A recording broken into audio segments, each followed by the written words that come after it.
the group of people who made Odisha successful were a particular clan of traders and merchants called as the Kalinga Sādhabas.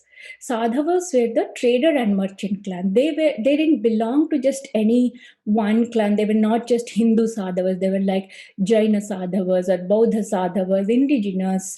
There were Sādhavas from every sort of language they spoke, different occupations. But if you consider it in today's context, other big shipping magnates or CEOs like that, Sadhabas, they had position, or they managed a lot of fleet of ships, which in which they employed a different type of skilled workers. Like they were experts in navigation and experts in shipbuilding. Some were experts in the ocean currents and other oceanic activities.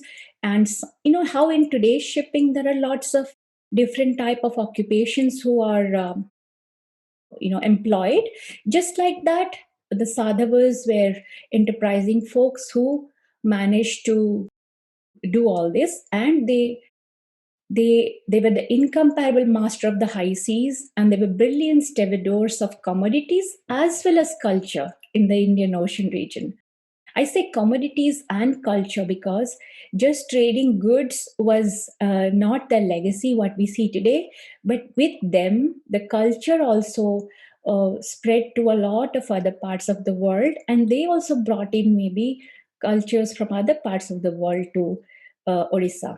So they were like enterprising, brave, swashbucklers, seafaring sailors.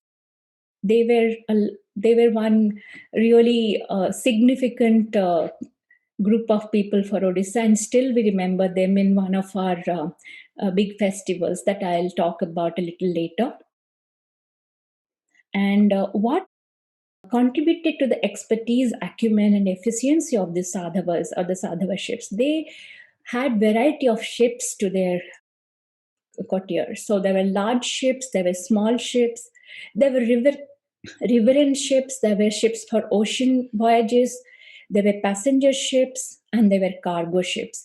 So just like how it is in today's world, it was just like that centuries ago with the Kalinga Sadhava ships.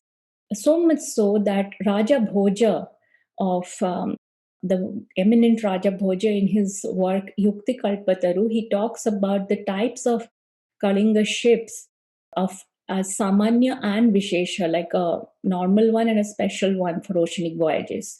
Brahmanda Purana, the the very famous Brahmanda Purana, talks about Chilika being the gateway for all these voyages, where thousands of sailors were maneuvering different ships. Like hundreds of ships were moved at the same time, and thousands of sailors in ships going from Chilika to different parts of the world. The Sadhavas had in-depth knowledge of monsoon winds. They had an expertise on the weather phenomena, ocean currents, oceanic flora and fauna, topographies, the stars and night sky. They used advanced navigational tools like, for example, the Matsya Yantra, and a very unique type of thing called as Dishakaka, the land finding birds. Just how in today's world we use GPS, the Sadhavas use the Dishakaka or the land finding birds. And this was not just used by Sadhavas, but even in Indus Saraswati civilization, we see seals from Mohenjo-daro where Dishakaka were there. So this was more of a knowledge in maritime, which the Sadhavas also possessed and they used. This is an illustration of different types of boitas. And the Sadhavas had extensive networks and trade routes for maritime navigation all across the Indian Ocean. This particular frieze is from the temple at Borobudur in Java, which shows the seafarers from Kalinga going and colonizing Java.